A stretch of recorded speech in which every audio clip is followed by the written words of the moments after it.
일단 두 분의 인사 말씀 한마디씩 듣고 시작하도록 하겠습니다. 네, 안녕하세요. 비닐하우스 만든 이소리입니다. 너무 더운 날씨에 찾아주셔서 감사드립니다. 안녕하세요. 김서영입니다. 와주셔서 감사합니다. 진짜 밖에가 정수리가 뜨거울 정도로 더운 날씨라면 이 영화는 한순간 숨쉬기가 어려울 정도로 뜨겁게 우리를 몰고 가는 그런 영화라고 저는 생각을 했거든요. 아마 이 영화의 그런 점들을 여러분도 지금 다 느끼고 계실 텐데, 먼저 그런 영화, 이 치열한 영화의 어떤 핵이 되는 저는 일단 영화를 보고 나서 내가 이 영화 속 인물들을, 특히 문정을 어떤 말로 설명할 수 있을까? 규정할 수 있을까? 이런 생각을 되게 골똘히 하게 됐는데, 사실 우리가 일반적으로 생각할 때 선한 인물이라든지 악한 인물이라든지 아니면 불쌍한 인물이라든지 그렇게 어떤 단어로 규정짓기가 되게 어렵다는 생각을 많이 했어요. 그래서 배우님이 시나리오를 되게 가슴 아프게 보셨다는 얘기를 제가 듣기도 했는데, 맨 처음에 문정이라는 인물을 어떤 식으로 접근하셨는지 그 얘기부터, 그 가슴 절절한 얘기부터 좀 해주세요. 보시고 나서 어떠셨어요? 아마 저도 그냥 비슷한 선상에서 봤고, 제가 좀 오기 전에 이제 남긴 글들을 많이 봤더니 저도 그 선상에 있었던 것 같아요. 근데 어떤 메시지냐, 어떤 걸 감독님이 그러니까 전하고 싶었냐라기보다, 유독 제가 그 인간 본연의 어떤 본성들에 대한 얘기들을 좀 많이 한 것 같아요. 근데 그 축에서도 늘 감옥을 가거나 어떤 실수를 해서 파국을 가는 역할들을 많이 하다 보니까 근데 이 작품에서 사실 감독님이 의도한 얘기보다는 저는 그거 하나였어요. 사실 그 엄마를 데려다 놓는 거에 대해서 좀 사실 제일 많이 울었었어요. 그 태강의 집에. 네. 그때 저는 반전보다 이 인물들이 저한테는 사실 낯설지가 않아요. 왜냐면 제가 늘 어떤 인터뷰 때마다 이렇게 물어보는 어린 시절들을 얘기를 해보면, 저도 문정이 같은 근데 하지만 약자라고 칭할 수는 없는 것 같아요. 근데 그런 시절들이 있었고 지금도 저는 있다고 생각을 해요.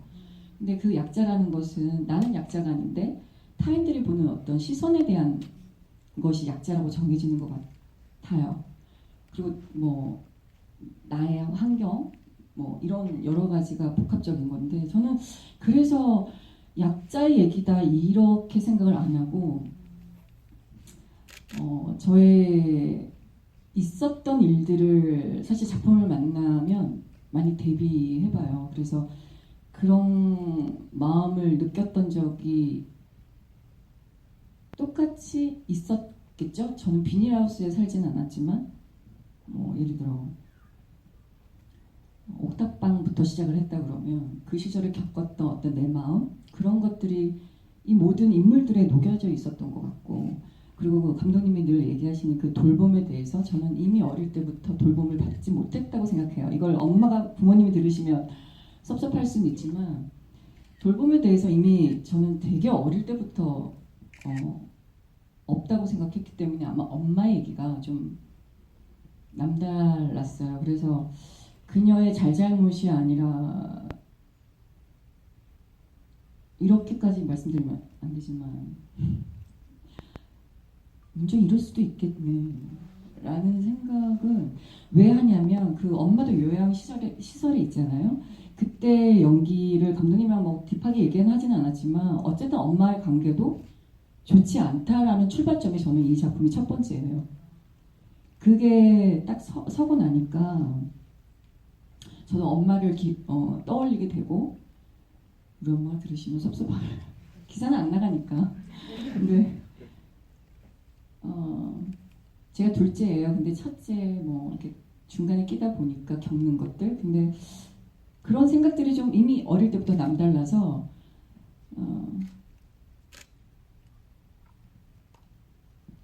나 혼자 삶은 가족의 어떤 선상의 문제가 아니다. 근데 그것이 좀 엄마와의 어떤 교류에 있어서 저는 이 작품을 먼저 생각했기 때문에 더 많이 울었던 것 같아요.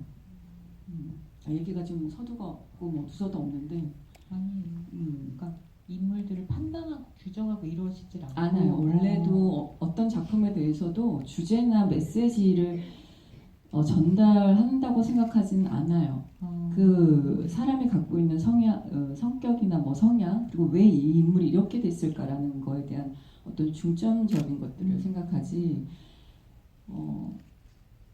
저희가 감히 어떤 판단과 메시지, 아까 말씀하신 것처럼 주제와 메시지를 전달하려고 어떤 선상에 서 있는 사람이라고 생각하고 싶지 않아요. 그건 지금 저의 삶에서도 그렇고.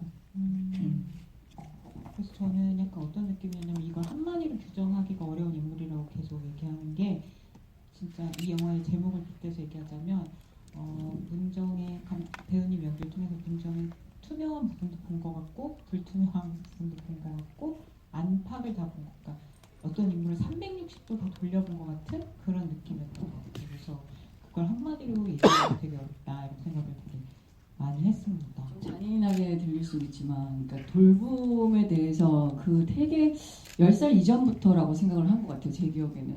사실 이 영화를 마주할 때 그 지점이 저를 건드려서 사실 되게 괴로웠어요. 그거를 그 되게 빠른 어린 시절부터 나는 나를 돌봐야 되는구나 라는 생각을 이미 저는 저희 집에서 생각을 했거든요. 근데 그런 얘기를 표출해 본 적은 없어요, 사실. 근데 그게 제가 서울로 상경해서 배우를 하겠다고 하면서 겪으면서 그 어른의 존재들이 없고 부딪혀야 되는 어떤 현실에 있었을 때 아마 문정이가 엄마를 바라보고 그 자리에 놓을 수 있는 마음까지도 저는 이해는 될 수 있는 지점도 있었고 그런 내가 이해가 되는 내가 미웠던 것 같아요. 아이고.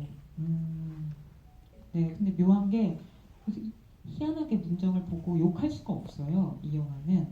그래서 그런 마음까지 좀 다 같이 앓게 되는 그런 영화인 것 같습니다. 근데 그렇다면 이 영화가 문정을 처음부터 어떻게 소개를 하느냐의 방식을 좀 돌이켜 보자면 첫 장면에서 비닐하우스에 살면서 아침을 맞이하는 이제 문정의 모습으로 시작을 하죠. 그래가지고 약간 갑자기 문정이 뺨을 때리잖아요. 그런 모습으로 시작을 하는데 그게 아무렇지 않게 또 머리 말리고 약간 이런 거랑 같이 나온단 말이에요. 그래서 어떻게 보면 문정의 첫인상을 관객에게 이 여자는 약간 일상적으로 이렇게 뺨을 때리고 자해를 한다 이걸 보여주신 건데 그게 되게 감독님한테는 제일 처음 관객들한테 보여줘야 될 중요한 단서였던 것 같고 또 가만 보면 그 아들 정우도 습관적으로 목을 자꾸 긁더라고요. 그래서 나중에 이렇게 옆모습 나올 때 보면 친구들이랑 목에 이렇게 약간 상처가 있더라고요. 그래서 약간 이 모자 관계 안에서 그게 어떤 뭔가 이렇게 같이 연결하신 게 있나 이런 생각이 들었거든요. 그래서 감독님 말씀 들어보고 싶어요. 맞아요. 말씀해주신 것이 맞고 그래서 이 계속해서 자해를 해야 되는 문정과 그녀의 아들도 그런 습관이 좀 있었으면 좋겠다. 그래서 그 모자가 비슷한 자해 방식을 가진 행동들을 했으면 좋겠다고 생각해서 그런 습관이 담긴 캐릭터를 넣었고 그리고 좀 크게는 막 선배님이랑 했던 얘기가 그 자기 뺨을 때리고 이런 자해를 시작하면서 이 캐릭터가 시작됐으면 좋겠어요 라고 말씀드렸을 때 그리고 이게 좀 그냥 일반적인 습관으로 보였으면 좋겠습니다 했을 때 되게 자연스럽게 왜 그런지 알 것 같아 라고 해주셔서 되게 자연스럽게 진짜 시작을 했던 거지 그래서 저는 좀 결과적으로 문정은 왜 자신의 뺨을 때리는가에 대한 질문은 전혀 나오지 않고 있다고 생각하거든요. 이제 감독님이 그래서 현장에서 내가 때릴 때마다 감독님이 웃고 힘들고 웃고 오시니까 미안하다 계속 그러시는 거예요. 그래서 나는 나를 때리는 게 미안한 건 아닌 것 같다. 왜냐면 사실 자해라는 게 겉으로는 이게 때리는 게 되게 힘들어 보이긴 하지만 우리가 나만의 어떤 방법으로든 우리는 그게 내적 자해가 많잖아요, 사실. 나를 꾸지람하고 나를 탓하고 탓했다가 다시 반성하고 다시 뭐 희망을 갖는. 근데 그 자해가 사실은 겉으로 보이는 자해, 차라리 때리는 게 나는 편하지 않을까? 그 지금도 뭐 저도 하루에도 몇 번씩 저를 올렸다가 내렸다 하는 자체도 저는 단어를 써야 된다면 좀 자극적이긴 하지만 자일 수도 있다 생각을 해요. 근데 차라리 때리면 편할 텐데 때리지도 못하는 어떤 내적으로만 갖고 있는 것이 더 골마 터지지 않을까라는 생각이 있어서 현장에서 그래서 때리거나 이런 거에 대해서는 내가 근데 이랬어요. 나도 내가 때리는데 먼저 비껴가더라고요. 내가 그래서 나 지금 잘못 때린 거면 다시 때리겠다고 뭐 이런 일화는 있지만 그걸로는 그렇게 저는 스트레스를 받지는 않았어요. 근데 그런 느낌은 들어요. 그 모임에 나가서는 자기가 자해인지도 몰랐다고 그렇게 얘기하는 것처럼 문정한테는 약간 진짜 말씀하신 대로 자기 스스로를 좀 견딜 수 없을 때 자기한테 뭔가 스스로 진짜 꾸지람하고 싶을 때 왜 이거밖에 안 되지? 이렇게 생각할 때 자기도 모르게 손이 올라가는 것 같은 그런 느낌이라고 해야 되나?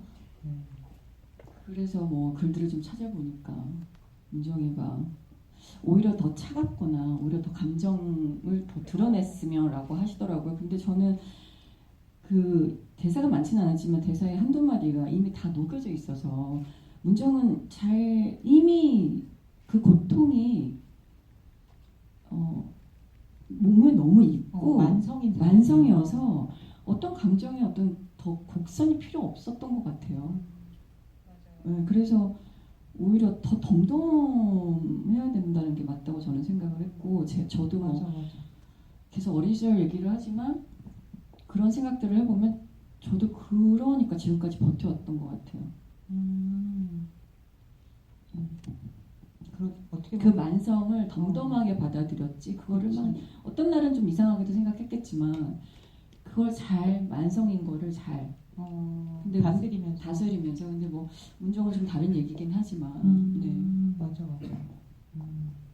그래서 저는 약간 사실 이 영화는 군더더기가 없고 이렇게 약간 군 설명을 하지 않고 굉장히 박력 있게 솟아나가는 진짜 어떻게 보면 직선의 화살표 같은 그런 영화거든요. 근데 물론 그게 더 영화적으로 맞는 방법이라고 생각하셔서 그런 정보를 담지 않으셨겠지만 뭐 예를 들면 우리가 문정이나 이런 여러 캐릭터들에 대해서 이렇게 추론할 수 있는 여러 단서들이 있잖아요. 그래서 남편과 이혼하기까지 어떻게 살았을까? 그리고 그 뭐 삼촌 집에서 같이 살았다는 시절은 어땠을까? 그리고 아들 정우는 왜 소년원에 가게 되었을까? 막 이런 얘기들 그리고 왜 문정은 저런 자해 습관을 갖게 됐을까? 이런 것들에 대해서는 감독님하고 배우님께서 약간 세세히 둘만 나눈 이야기들이 있었는지 아니면은 따로 얘기 안 하셨는지. 일단 문정 캐릭터 같은 경우에는 각본에서 나와 있지 않지만 제가 캐릭터를 만들면서 쌓아놓은 전사들의 어떤 인생이 있을 거잖아요. 저의 생각이. 근데 이제 선배님이랑 문정 캐릭터를 초반에 조금 얘기하면서 좀 기본적으로 안 궁금해하셨어요. 근데 제 생각에 안 궁금하다는 건 본능적으로 좀 알고 있다는 거여서 저도 선배님한테 설명 안 드렸고 근데 되게 잘 맞아 떨어지게 그냥 좀 같이 간 것 같아요. 문정이랑 이 김서영이라는 배우님이. 그래서 저는 제 입장에서는 되게 행운인 거죠. 뭔가 막 하나하나 설명을 원하시는 배우들이 되게 많잖아요. 왜냐면 저도 분명히 알려줘야 할 의무가 있고 근데 사실상 문정 캐릭터에 대해서 서로 막 그렇게 전사에 대한 대화를 안 했고 그래서 모든 어떤 뭐 행동과 습관 이런 것들을 그냥 되게 신기하게 알고 계시는 느낌? 그래서 저는 되게 되게 완벽한 문정이 되지 않았나라고 생각하는 지점이 약간 배우님이 말씀해주신 약간 문정과 약간 세세히 설명하지 않아도 코드가 이렇게 참 맞는 것 같은 느낌이 들었다. 인간적으로 이해가 되는 부분이 있었다. 이런 거랑 일맥상통하는 얘기일 수도 있겠네요. 저는 이제 나이가 있으니까 그런 지점들도 뭐 알겠지만 저는 오히려 감독님이 그런 면을 갖고 있는데 말을 안 해도 이 사람 뭐지? 어린데 그걸 왜 갖고 있지? 그래서 사실은 더 얘기를 안 했던 것 같아요. 그냥 만났는데 아까도 저 안에서 저희가 잠시 떠들었지만 뭐 감독님은 선배님 저한테 왜 저러지 이런 얘기 하실 수는 있겠지만 저는 저의 뭔가를 갖고 계신 분 같아요. 아까도 계속 교집합 있는 거, 예. 공통점 있는 거. 밀어내시겠지만 저는 그렇게 생각해요. 네. 오피셜로 두 분이 뭔가 같은 뭔가 자양분을 갖고 있다는 거. 그리고 문정이가 이제 제가 아까 엄마가 제일 저한테는 이 시나리오에서 핵심이었다고 얘기를 말씀드리는 게 안 나와 있지만 그리고 그렇게 완성이 돼 있기 때문에 나는 감독님도 그렇게 일일이 다 이미 그런 거는 그 앞에 지나간 전사들이 있기 때문에 감독님이 왜 편집을 그렇게 했는지 안 물어봤지만 그랬을 거라 생각이 들어요. 그렇게 완성이 되는 사람한테 어떤 감정을 더 길게 보여줄 필요가 없잖아요. 이미 생활하는 게 중요한 거니까 내 감정 따위야. 근데 넘어선 거니까. 그 엄마라는 사람한테 문정이도 딸로서 뭐 해피하고 싶은 걸 엄마한테 해피했기 때문에 저는 엄마를 거기다 드렸다고 생각을 해요. 엄마의 탓. 그렇기 때문에 아들이랑 잘 지내고 싶은 어떤 끈? 나는 그러지 말아야지. 우리가 그런 기본적으로 뭐 다 잘 지내시겠지만 난 엄마같이 안 살 거야. 또는 아빠처럼 안 살고 싶어. 아무리 잘 지내도 저러면 안 닮고 싶어? 뭐 이런 거 있잖아요. 근데 인생의 과제처럼 맞죠. 네. 그런 것처럼 저는 그게 아마 시작이었던 것 같아요. 그래서 태강의 어떤 모습들은 사실 뭐 뉴스로도 접한 일들도 많고 뭐 순남 역할도 사실은 못 보던 캐릭터들은 아니니까. 근데 그게 저는 이 얘기를 하면서 뭐 메시지냐 감독님이 어떤 약자에 대해서 약자란 표현이 되게 조심스러워요. 전 지금도 제가 약자라고 생각을 하는 면이 있습니다. 현재에도. 어제도 잠깐 그런 일이 있었어요. 그러니까 그렇게 생각 안 하는데 이게 약자인가? 라는 일을 어제 약간 당했어요. 뭔데요? 어제 마트를 장을 보러 가는데요. 이 카트를 물고 아무것도 안 타고 이제 카트를 3층에서 예를 들어 끌고 이제 막 행거가 갑자기 쓰러진 거예요. 집에 옷 행거가. 네. 이제 옷이 있는 채로. 네. 그래서 오늘 옷도 못 입고 나올 뻔했어요. 지금 같이 오신데 다행이다. 벗고 벗고 오셔서 다행이다. 그래서 행거를 사러 갔어요. 이건 그냥 개인적인 얘기인데 근데 어떤 아저씨가 저를 아가씨 하는 거예요. 근데 요새 흉흉하니까 저는 그냥 뒤돌아봤는데 이게 뭔 일인가 해서 봤더니 그냥 무작정 내 카트 가져가냐고 너무 무섭게. 그래서 저 3층에서 갖고 왔는데 나도 모르게 그렇게 된 거예요. 근데 사과도 안 하고 가시는 거예요. 그냥 아가씨 이러면서 무서웠어요. 어제 좀 무서웠는데 그 약자라 생각 안 하지만 그냥 다 뭐 차이겠죠. 다 뭐 근데 내가 여자여서 그냥 아가씨인가? 맞아. 뭐지? 이런 별일들이 근데 뭐 제가 약자인가 여자여서 약자인가라고 생각하면 끝이 없잖아요. 그런 게 아니라 이게 다 오는 다른 상황에서 오는 건데 이거를 이럴 때 우리가 꼭 정할 때 약자니까 여자니까 저렇게 함부로 말하지. 그렇게 생각이 드는 게 좀. 근데 저는 그래서 배우님한테 물어보고 싶었던 게 초반에 문정은 어떤 사람이지 하고 이제 영화를 딱 볼 때 어떤 느낌이 들었냐면 사실 이 영화가 문정을 중심으로 되게 진짜 단박에 이렇게 탁탁탁 요점 정리하듯이 이 사람을 앞으로 이야기의 어떤 면들을 탁탁탁탁 조각하면서 가거든요. 그래서 제가 복기를 해보니까 첫 장면이 비닐하우스에서 문정이 일어나서 뺨 때리고 자해하는 그런 모습인데 두 두 번째로 딱 넘어가는 게 아들이 나와요. 아들 면회를 해요. 그리고 세 번째가 태강하고 화옥집에서 간병하는 모습이 딱 나와요. 그 설명이 착착착 되죠. 그 다음에 네 번째가 어머니 병실에서 손톱을 깎아요. 그 다음에 다섯 번째가 모임에서 순남을 만나는 거예요. 그러니까 이게 이야기가 군더의 여기가 없이 착착착착 가거든요. 근데 저는 이 다섯 단계의 문정이 지금 어떻게 살아가고 있는 사람이다 이걸 보여주는 이 그 정말 사과 껍질 깎듯이 착착착착 나가는 이야기에서 뭘 느꼈냐면은 근데 문정이 어머니에서 병실에 어머니를 마주할 때보다 그 사실 힘든 일인데 그 태강하고 화옥의 집에서 일을 할 때가 오히려 막 욕도 듣고 침도 이렇게 뱉으시는데 오히려 표정이 가장 온화하고 편안해 보이는 거예요. 그래서 물론 그 공간도 사고가 나면서 문정에게 되게 힘든 공간이 되긴 하지만 문정한테는 저 시간이 가장 평온한 시간인가 보다. 육체적으로 고단한데 이런 생각이 들었거든요. 배우님은 어떻게 느끼고 연기하셨어요? 그래서 뭐 한옥집과 뭐 비닐하우스에 사는 어떤 대비점도 있다고 하시는데 사실 저는 그렇게까지는 생각 안 했고요. 우리가 그러잖아요. 또 미안하지만 엄마들이 저 집 자식들은 그렇다 너는 왜 그러냐. 뭔지 아시죠? 맨날 듣죠 그런 얘기. 가족한테 저는 잘 지내고 있어요. 근데 가족한테 사실 타인들이 뭐라는 건 타인이니까 금방 지나간다고 저는 생각해요. 사람은 또 사람한테 힐링을 받고 사람으로 치료된다고 생각을 하는데 가족들이 마음을 남기는 어떤 그 짧은 상처는 저는 좀 큰 것 같아요. 그런 것들을 저희가 자꾸만 대비해서 그런지 오히려 그래서 저희 엄마를 너는 남한테 더 잘하더라. 넌 나보다 남한테 더 잘해. 너희 아빠랑 똑같아. 뭐 이런 거잖아. 그래서 저는 그냥 그런 지점에서 돈을 벌게 해주는 태강이어서가 아니라 그냥 그런 마음의 안식처? 그리고 태강이란 인물이 그냥 어쨌든 뭐 끝을 달려가는 지점에서의 인간 본성이 어떤 그 스스로 안에서 자기 그걸 찾지만 따뜻한 인물로 설정이 되어 있는 부분이라고 생각을 해요. 문정이 느끼기에 충분히 네. 그렇죠. 내 엄마보다 나은가?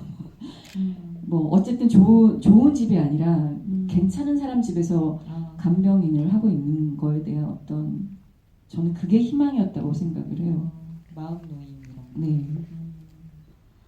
그래서 저는 그 엔딩 이 영화에 아까 말씀드린 대로 되게 이렇게 군더더기 없이 착착착착 조각을 해가는 그런 영화인데 이 영화의 장면의 호흡 같은 것도 정말 한번 관객이 이렇게 멱살이 잡히면 놓치지를 않고 쭉 끌고 가는 데 있어서 컷과 컷의 호흡이 되게 중요했다고 생각하는데 편집도 나중에 엔딩 크레딧 보니까 감독님이 직접 하셨더라고요. 근데 이 영화가 장면이 정말 군더더기 없는 그 되게 간결하게 가면서도 컷이 약간 예를 들면 어떤 분들은 그런 스타일을 선호하잖아요. 컷 자체, 한 장면 자체에 기승전결이 있어가지고 그 장면이 무엇을 보여주고 그 감흥을 관객이 여운까지 느낀 다음에 넘어가는 감독님들이 있는데 여기 이 영화의 특징은 뭐냐면 이 컷이 문정이 저런 표정을 짓네 하고서 이제 제가 들여다보려고 이렇게 하고 있으면 딱 끝나고 다음으로 넘어가요. 그래서 이 컷과 컷의 충돌이 되게 긴장이 넘치고 그리고 굉장히 빠른 호흡으로 넘어가는 거예요. 그래서 이 전체적인 컷의 구성도 그렇지만 한 장면의 호흡도 감독님이 약간 그런 식으로 팽팽한 호흡을 되게 좋아하시는 것 같다 이런 생각을 많이 했거든요. 그래서 그게 좀 포인트셨을 것 같아요. 그래서 어떠세요?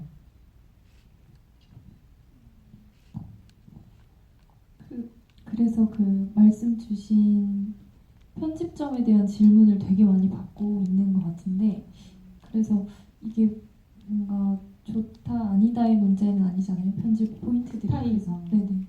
그래서 이게 어쨌든 저도 첫 장편 영화이다 보니 이게 내가 되게 좋아하는 호흡인가 보다라는 생각도 했었고 그리고 그 말씀하신 것처럼 컷 안에서도 기승전결을 확인하고 넘어가는 방식의 영화들이 있고 그래서 저는 좀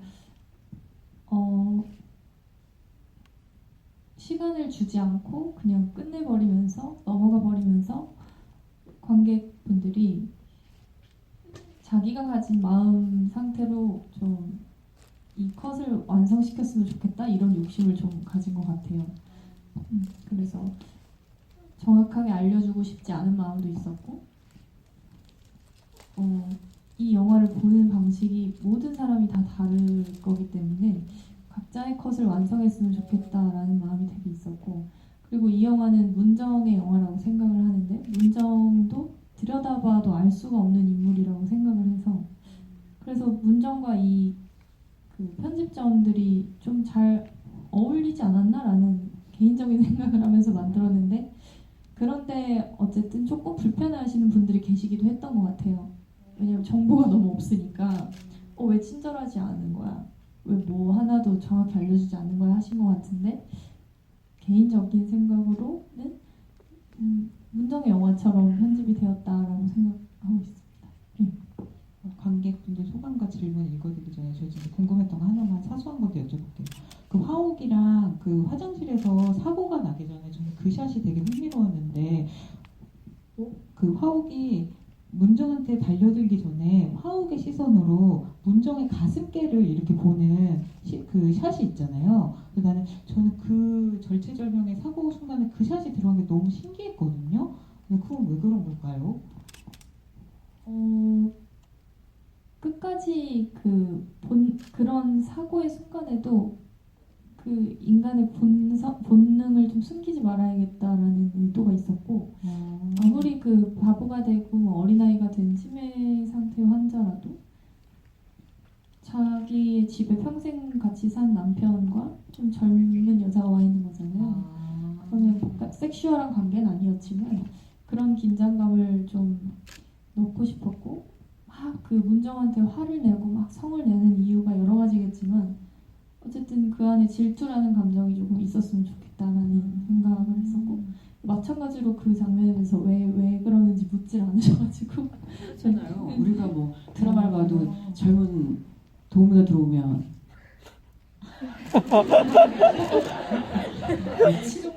한여도 보셨잖아요. 저런 뭐 한여 영화의 그 맥락상 하신 건 아니겠지만 충분히 이해될 것 같아요. 그리고 뭐 이렇게 왜 반찬 여기 있습니다라고 손도 근데 스킨십이라는 것이 그러니까 뭐 본성의 어쨌든 모든 뭐 영화든 드라마든 뭐 인간의 본성을 얘기 안 하는 작품이 있을까요? 근데 그게 뭐 그렇잖아요. 맞아. 사실 뭐 이렇게까지 과하게 얘기 안 해도 알겠지만 이건 뭐 우리끼리니까 사실 얘기해도 돼요? 당연하죠. 아니 그러니까 제가 어디가 아파도 성에 대한 인간으로서 욕망이 있는 거니까.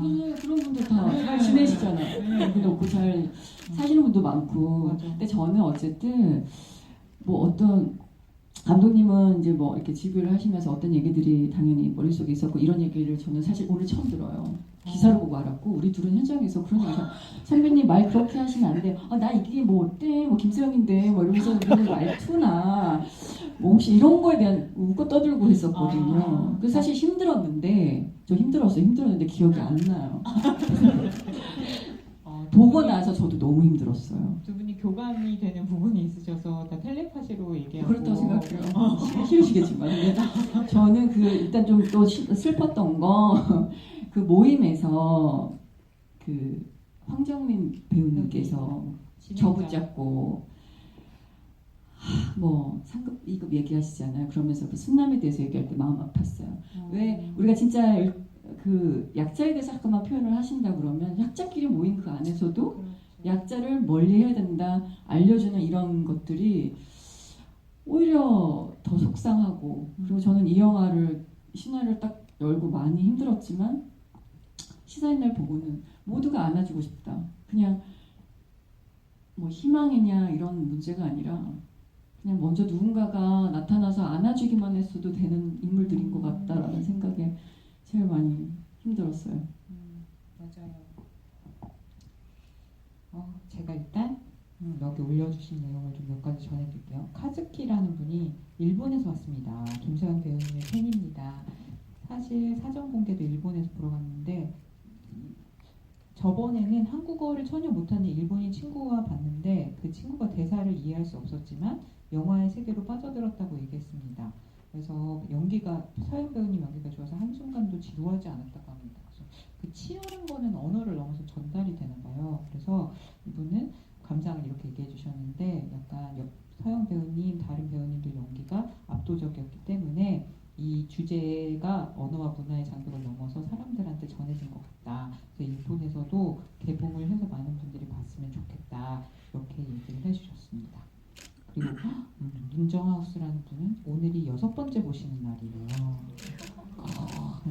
진짜 어디 계세요? 문정. 진짜요? 6번요? 6번요? 진짜. 아, 그럼 부산 때도 보신 거예요? 진짜. 너무 감사드려요. 편집했잖아요, 감독님은.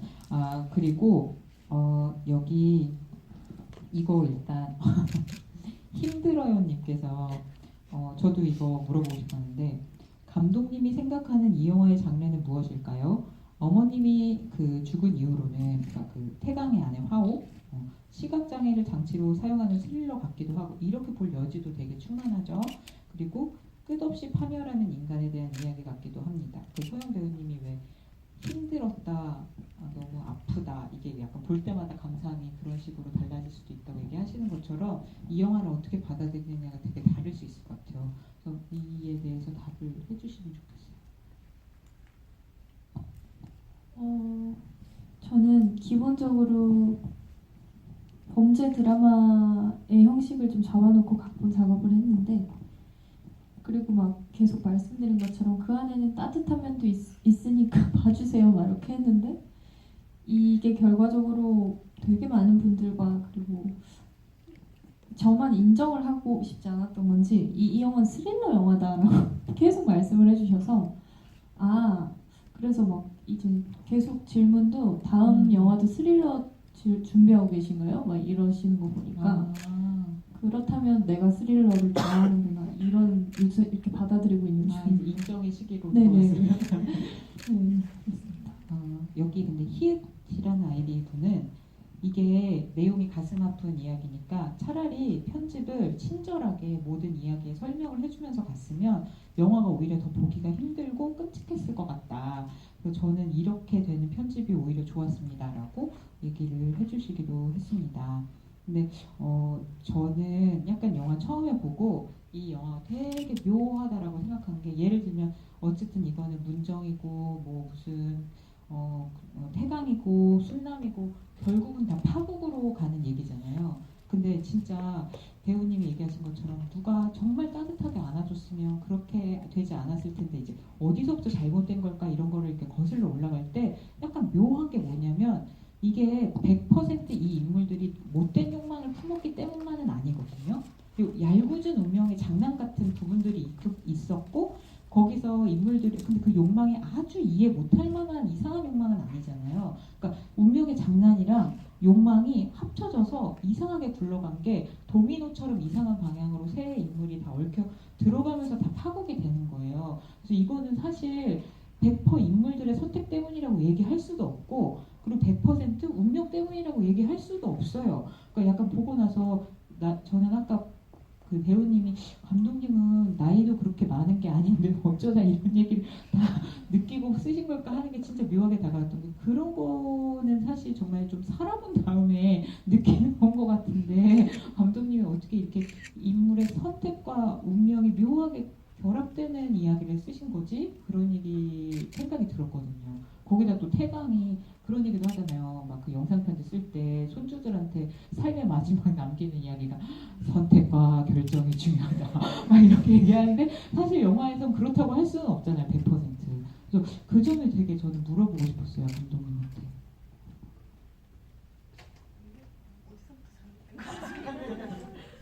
아니 어떻게 삶을 그렇게 바라보는 근데 저는 정말 이상하게 정말 어린 시절부터 어른들의 삶이 늘 궁금했던 기억이 나고 막 친구 또래들보다 엄마, 아빠, 막 어른들, 선생님, 할머니, 할아버지 그분들의 삶이 너무 궁금하고 빨리 내가 되고 싶고 막 그런 생각을 했던 것 같아요. 되게 재미가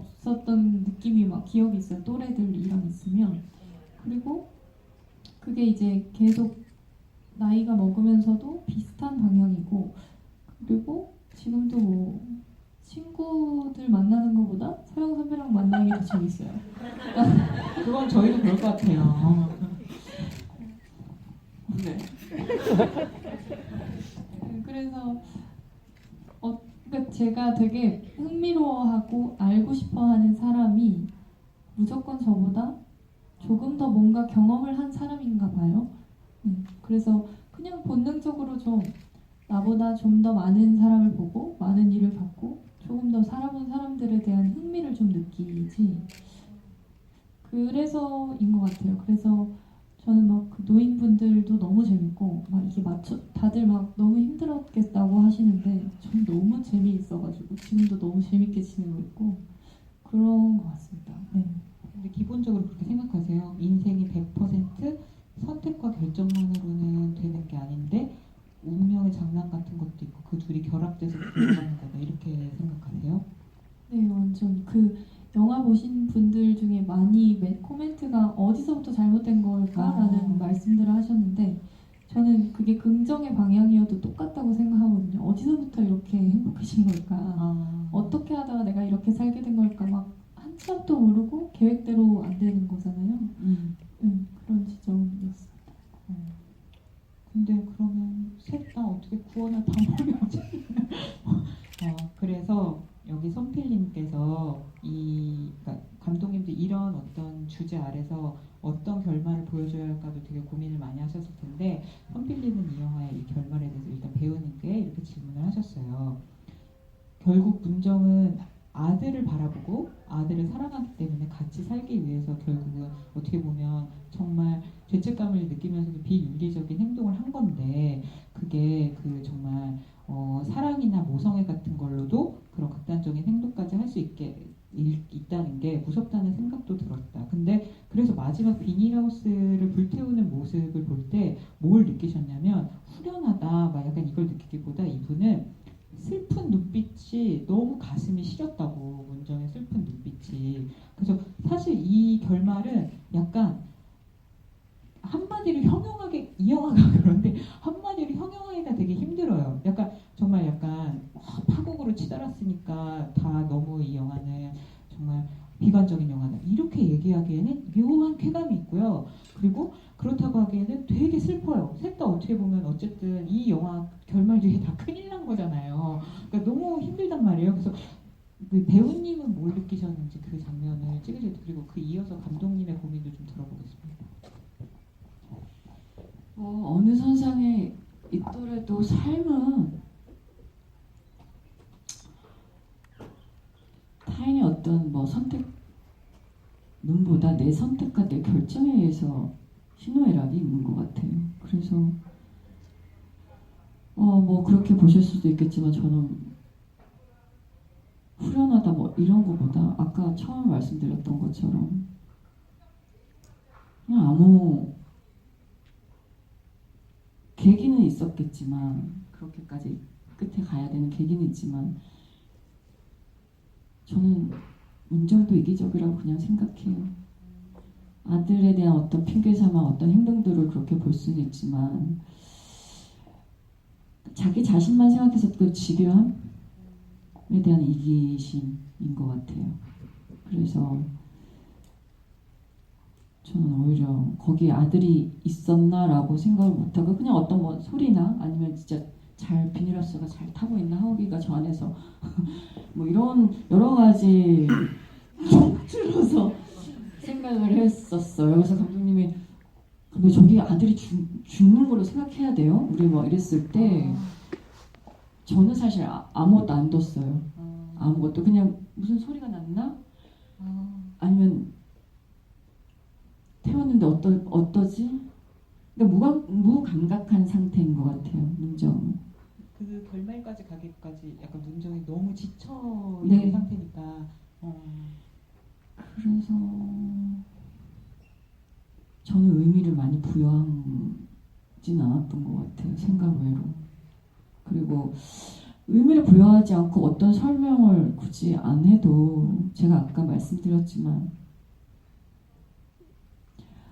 이렇게 이런 영화를 만나서 자양분이 됐던 건 저는 문정처럼 옥탑방이 저한테는 비닐하우스라고 표현을 한다면 그런 시절이 있었어요. 그래서 그랬을 때 힘들었지만 꿈을 꿨고 그 희망에 있어서 왔는데 문정을 사실 시나리오 보고 만났을 때는 그걸 꺼내봐야 되는 게 되게 힘들었어요. 내가 이랬었던 것 같고 근데 지금의 나는 그때보다 나은가?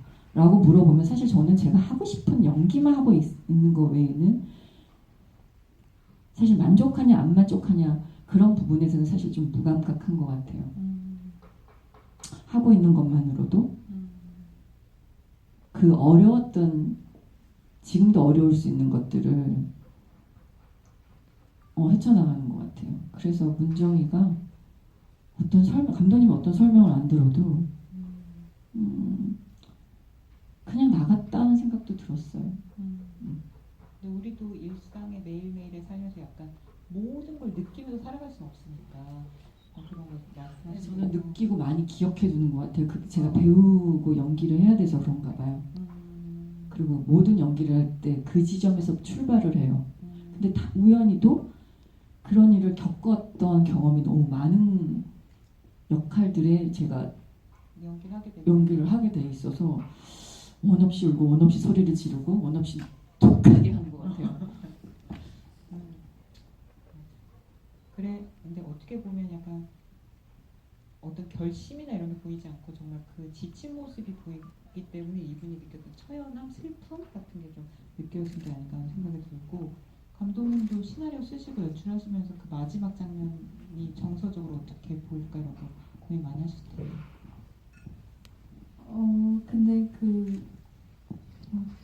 그래서 아이들이 죽은 거야? 안 죽은 거야? 라는 질문을 되게 하시고 궁금해 하시는 것 같고 근데 저는 그걸 정확히 말씀을 드려야 할 줄 몰랐고 일단 그런데 그렇시더라고요.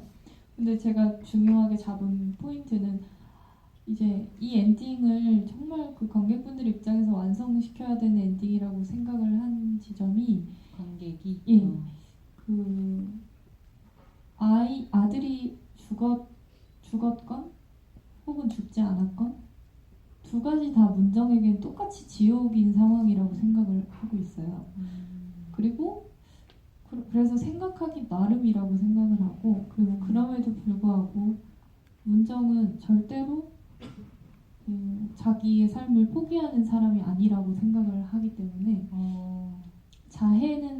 자해를 하는 이유는 어떻게든 살아내기 위해서라고 생각을 하는 거지. 그래서 그러면 이런 상황에 놓여 있는 여자가 선택하기 가장 쉬운 게 되게 그냥 좀 노골적으로 말하면 자살이잖아요. 근데 이 사람은 절대로 그런 선택을 하지 않을 인물이다라고 생각을 해서 어떻게 해서든지 살아내는 문정 이거는 좀 무너지지 않았으면 좋겠다 그런 생각을 했었습니다. 엔딩 부분 때는 계속 말 떠들어도 돼요. 타고나죠. 그 인생은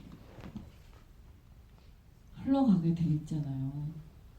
그러니까 문정이가 설사 이 영화에 만약에 우리가 그럴 뭔가를 수도 있죠. 상상을 해봤을 때 감옥을 가야 돼요. 왜냐하면 어쨌든 그 앞에 대문에다가 써놨잖아요. 그럼 누군가는 알게 되고 아들도 봤을 거 아니에요. 그리고 아들도 그 영상에 나오고 우리 엄마가 나오고 그러니까 누군가는 알게 눈치챘을 때는 뭐 감옥을 간다고 생각을 해보면 감옥 갔다 와서 또 어쨌든 삶은 또 계속 돼야 되는데 그 삶에 대해서 또 어떤 지금 그대로 처지일지 아니면 뭐 더 어떤 모습일지는 모르잖아요. 근데 저도 내일 일도 아직 몰라요. 지금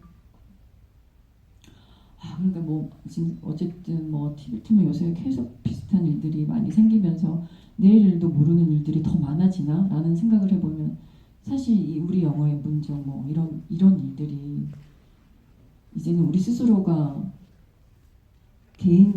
자기 스스로가 이제 준비를 해야 되는 것 같아요. 아니, 슬픈 얘기가 아니라 개개인이 나를 더 사랑해주고 제 얘기는 그러니까 헤쳐.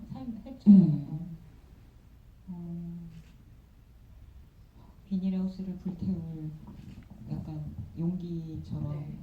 그런 마음으로 그래서 저는 되게 신기한 게 제가 이거 준비하느라고 약간 감독님 인터뷰도 찾아보고 기자간담회에서 하신 얘기도 찾아보면 그러니까, 감독님이 어려서부터 각별한 어떤 인생 경험에 대한 관심이 있으셔서 그런지 예를 들면 우리가 이거 스릴러네, 무서운 얘기네, 슬픈 얘기네 하는 관점들을 아까 말씀하신 것처럼 이렇게 돌려서 보면 문정처럼 삶의 의지가 강한 인물이 없다. 이건 슬픈 얘기가 아니라 그런 삶의 의지를 응원하는 이야기다. 이러면서 약간 우리랑 관점이 이렇게 뒤집어서 얘기를 많이 하시더라고요. 그래서 이 영화는 스스로 생각하시기에 되게 따뜻한 이야기다. 약간 이러면서 얘기를 하셔가지고 그렇게 느낄 수도 그렇게 만든 영화일 수도 있겠구나 이런 생각을 되게 많이 했습니다. 근데 이거 저도 궁금해가지고 문남 아니고 순남이라고 하시는 분이 얘기하시는데 저도 사실 이 영화에서 그 문정이 그 태강한테 읽어주는 그 소설 있죠. 그게 약간 제가 막 찾아봤거든요. 미카 그리고 뭐 유모 이렇게 이름 넣어서 찾아봤는데 약간 무슨 도스토옙스키 건가 이렇게 생각해서 찾아봤는데 잘 안 나오더라고요. 그리고 엔딩 크레딧에도 뭐 약간 그런 게 없던데 이 무슨 소설 감독님이 쓰신 거예요? 네. 그렇구나. 그래서 그게 묘하게 겹치더라고요. 약간 그 죽음을 약간 이렇게 생각하고 약간 이런 게 알겠습니다. 그리고 저는 이게 사실 이런 질문도 많이 올라오는데요. 이게 어쨌든 비닐하우스의 검은 자태에서 시작하고 마지막에 비닐하우스가 불태하면서 끝나잖아요. 그리고 제목이 비닐하우스기도 하고 공간적으로 굉장히 중요한 요소이기도 하고 그래서 이 영화의 어떤 많은 것들을 함축하고 있는 그런 요소이자 공간이자 제목인 것 같은데 비닐하우스를 어떻게 연결지으면 되겠냐고 물어보셨거든요. 그 정확한 번지수가 없는 곳이고 그래서 번지수가 없는 삶이라고 생각하는데 그게 문정과 되게 닿아 있다고 생각을 하고 좀 그랬어요. 왜냐하면 기본적으로 돌봄에 대한 이야기인데 돌봐야 하는 사람은 돌보지 못하고 있는 상태이잖아요. 문정이. 자기를 그러니까 뭐 나의 아들과 나의 엄마를 돌보지 못하는 상황 그리고 타인을 돌봐야 삶을 계속 유지할 수 있는 상황. 근데 모든 사람이 그렇게 살아가고 있는데 사실 그거는 조금 아픈 일이라고 생각을 해서 그리고 정작 자신도 돌보지 못하는 상황. 그래서 되게 비슷한 그 공간이 캐릭터라면 그냥 문정을 말해주고 있는 곳이라고 생각을 합니다. 사실 그 배우님이 최근에 공개하신 여러 작품에서 배우님한테서 또 새로운 얼굴을 봤다 이렇게 번번이 느꼈는데 비닐하우스를 보면서는 또 와 새로운 얼굴 아니에요. 평상시 저러고 있겠죠. 저러고 있어요. 아니 설마 저런 모습이죠. 저도 뭐 관리 안 하고. 아니 그런 게 아니고 뭐 단순히 뭐 머리를 세팅을 안 했네 뭐 드라이를 안 했네 막 이런 게 아니고 그런 게 아니라 그러니까 약간 작품마다 목소리도 그렇고 뭐 대사를 뱉는 완전 다른 느낌이라든가 아니면은 그 인물의 어떤 기본 정서라든가 느낌이라든가 이런 걸 보면서 맨날 새로운 걸 보는 것 같다는 느낌이 많이 들어요. 그래서 물론 이 역할을 하시기에 너무 힘든 부분도 많고 체력적으로 힘드셨겠지만 뭔가 배우님께도 뭔가 새로운 에너지 같은 게 됐는지 그런 거 좀 여쭤보는 걸로 마지막 질문을 드리려고. 찍을 때는 뭐 에너지보다 나한테 왜 이렇게 힘든 생각을 했잖아요. 했지만 그때 제가 또 좀 영화가 힘들었으니까 제가 아홉수였어요 그때가. 그래서 제가 아홉수여서 힘들어가지고 아홉수가 힘들어요. 저 너무 힘들어 막 그랬었어요. 사실 현장에서. 그래서 그 기억이 제일 좀 사실 남아서 현장은 그냥 삼겹살 구워 먹고 막 그랬던 기억밖에 없는데. 아홉수를 잘 넘어가려면 네, 근데 삼겹살로. 아홉수 때 왜 이런 역할을 맡았나 이렇게 기부하는 역할만 하냐 뭐.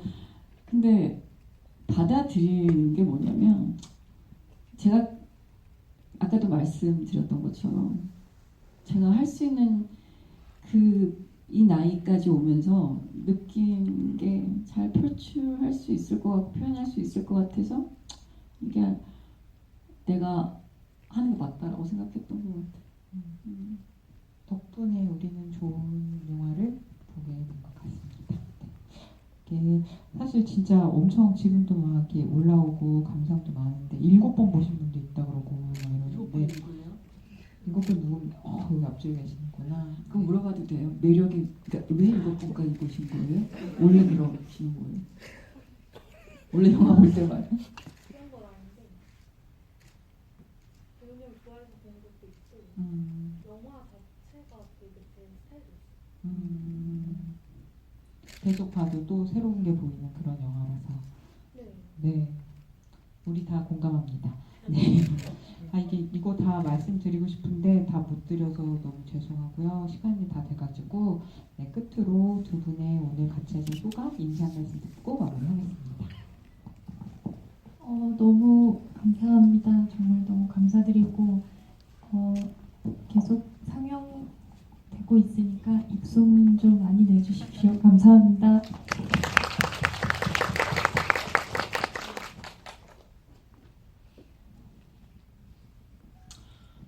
다음 주인가? 다음 주인가? GV가 또 있어요. 그래서 혹시 8번? 7번? 보시고 싶으면 또 오시고 사실 GV를 너무 하고 싶었는데 그 전에도요 사실은 이렇게 개인 얘기를 할 수밖에 없게 되더라고요. 제가 이 작품은 그래서 좀 피하고 싶었어요. 그 연결고리를 좀 끊어내고 싶어갖고 두 번째 이제 저는 보고 사실 너무 울어서 세 번째는 보고 싶지 않더라고 생각을 했어요. 네, 사적인 제가 이 시나리오를 보고 제 거를 꺼내서 해야 되는 내가 슬픈 게 아니라 이게 또 마주하는데 근데 또 생각해 보니까 여전히 그 마주하는 걸 다른 방식으로 또 살아가고 있는 내가 또 알고 싶어서 이 작품을 선택했어요. 오늘 그 내밀한 이야기를 같이 나눠주셔서 감사합니다. 박수. 여러분들도 이런 더운 날에